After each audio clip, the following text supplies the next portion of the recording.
दोस्तों नमस्कार। डॉक्टर संजय लोंढे। पिछले वीडियो में हमने बात की थी योग थेरापी की। तो हम लोग अलग अलग सिस्टम पे काम करते हैं, अलग अलग योग थेरापी से बात भी होती है। तो वो बोलते हैं मैं इस प्रकार से थेरापी में उपयोग में करता हूँ कि मैं सिस्टम पे काम करता हूँ।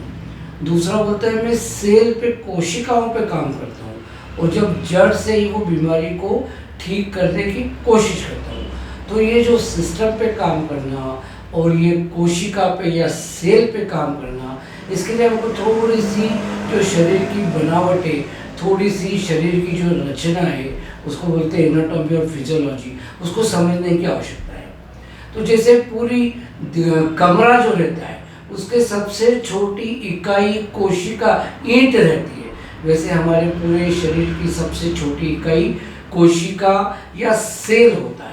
अलग अलग कोशिकाओं के माध्यम से यह हमारा शरीर बना गया है। ऐसा बोलते हैं कि 37.8 ट्रिलियन, आप समझ लीजिए 37.8 ट्रिलियन जो है कोशिकाओं से शरीर बना है। 1 मिलियन मतलब होता है 10 लाख, उसको ट्रिलियन में बदलो और उसको आगे बदलो, मतलब इसका मतलब है आम भाषा में अनगिनत कोशिकाएं। कोशिकाएं जो रहती है वो अलग अलग प्रकार की होती है। गोल भी हो सकती है, स्क्वायर यानी वर्गाकार भी हो सकती है, आयताकार भी हो सकती है, चपटी भी हो सकती है, ईंट जैसी भी हो सकती है, टेढ़ी मेढ़ी भी हो सकती है। तो आवश्यकता के अनुसार कोशिकाओं की अपनी बनावट होती है शरीर में, जहाँ जिस प्रकार की आवश्यकता हो वैसी कोशिका अपने आप को ढाल लेती है। कोशिका जो रहती है उस पर एक दीवार रहती है जो हमको केवल माइक्रोस्कोप या और सूक्ष्म माइक्रोस्कोप दिखता है। प्रत्येक कोशिका की एक दीवार होती है, उसके अंदर एक केंद्रक होता है जिसको बोलते हैं न्यूक्लियस, और उसके अंदर थोड़ा सा द्रव होता है जिसको बोलते हैं साइटोप्लाज्म, प्रोटोप्लाज्म या जीवन द्रव। इस जीवन द्रव में शरीर की पूरी कहानी बसी होती है।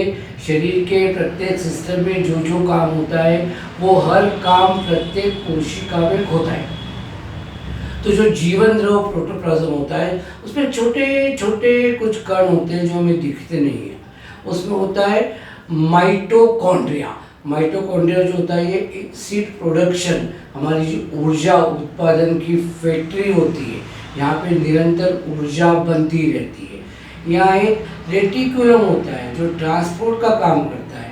यहाँ लाइसोसोम होता है जो लाइसोसोम एंजाइम को रोक के रखता है और गंदगी को बाहर निकालता है।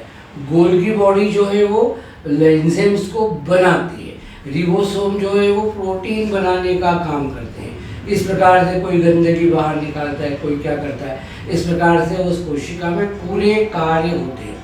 कोशिका में कौन सी चीज़ अंदर जाएगी, कौन सी चीज़ बाहर जाएगी, उसको बोलते हैं परमिएबिलिटी। और ये जो परमिएबिलिटी है ये हर व्यक्ति का जीवन निश्चित करती है। चाहे दवाई हो, चाहे खाना हो, चाहे और प्रकार की कोई चीज़ें हो, ये अंदर बाहर अपने मन से नहीं जाती है। कोशिकाओं की दीवार में एक सोडियम पंप होता है, वो डिसाइड करता है कि कितनी मात्रा में वो चीज़ अंदर जाएगी। कोशिका को आवश्यकता होती है ऑक्सीजन की और ग्लूकोज की, वो अंदर जाके क्रिया करते हैं और ऊर्जा निकलती है, जो ऊर्जा हमारे दैनिक जीवन में काम आती है। अब हम आते हैं वो जो हमारा केंद्रक होता है न्यूक्लियस।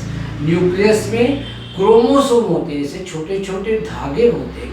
उन क्रोमोसोम जो रहते हैं वो 46 होते हैं मात्रा में, 46।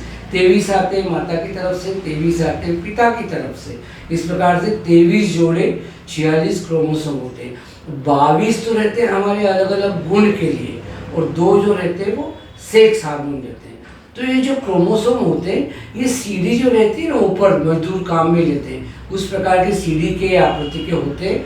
उनमें कुछ गठाने होती है, उन गठानों को बोलते हैं जीन। जो गुण हमारे शरीर में जाते हैं उनको बोलते हैं जीन। ये प्रोटीन के बने हुए होते हैं, ये जो जीन होते हैं वो, और उसको आम भाषा में डीएनए, डीएनए इसके बोलते हैं। उसका फुल फॉर्म है deoxy ribo nucleic acid, DNA. जो आपने सुना होगा आजकल वो एक ही परिवार के हैं कि नहीं ये पता करने के लिए डीएनए का बात की जाती है। और उस प्रकार से जो है वो 44 क्रोमोसोम होते हैं, 2 सेक्स क्रोमोसोम होते हैं, एक माँ की तरफ से आता है, एक पिताजी की तरफ से आता है। तो माँ की तरफ से जो क्रोमोसोम आता है उसको बोलते हैं एक्स, पिताजी की तरफ से जो क्रोमोसोम आता है उसको बोलते हैं वाई, दोनों का मिलन होता है। और जब एक्स और वाई यानी जहाँ वाई किसी जीव में हमारे भ्रूण में आते हैं तो वो मेल होता है, वो लड़का बनता है। और जहाँ एक्स आता है तो वहाँ लड़की बनती है। तो सामान्यतः आपको ये ध्यान रखना है कि वाई यानी लड़का बनने का जो क्रोमोसोम होता है वो आता है पिताजी की तरफ से। तो पिताजी का क्रोमोसोम ये तय करता है कि वो बच्चा जो है वो लड़का रहेगा कि लड़की रहेगी। तो आज हमने ये बात की कि सारी संभावनाएं जीवन की होती है इस छोटी सी कोशिकाओं पे निर्भर होती है। तो हमको जो काम करना होता है, हमको जो गुण बदलना है वो कोशिका के माध्यम से। तो बोला जाता है ना संस्कार बदलो, तो मेरे ख्याल से ये संस्कार जो है वो कोशिकाओं में परिवर्तन करके ही बदले जा सकते। अगले वीडियो में और आगे बात करेंगे। बहुत बहुत धन्यवाद।